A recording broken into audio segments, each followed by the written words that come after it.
all you businesses that use QuickBooks. I'm gonna tell you a little secret about QuickBooks that they don't want you to know regarding credit card processing through QuickBooks. So I'm gonna give you two things. Number one, they charge a flat rate, and the flat rate is to their advantage every single time. Because if someone is using a credit card that's cheaper than another card, you're not going to get that out. You're not going to get that benefit of the doubt.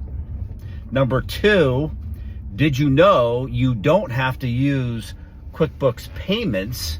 That's the processing arm of QuickBooks, the credit card processing. You don't have to use QuickBooks Payments and pay their fees. You can actually connect up to a third-party plugin and process your payments through another processor at a better rate, and you can still use your QuickBooks. You can still invoice through QuickBooks.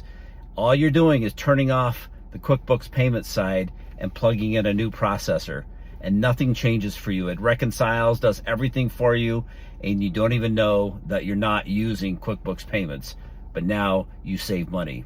So if you use QuickBooks Payments or QuickBooks and you don't want to get away from QuickBooks, but you want to save on your merchant services, give me a holler, DM me, and I can give you some free information on how you do that.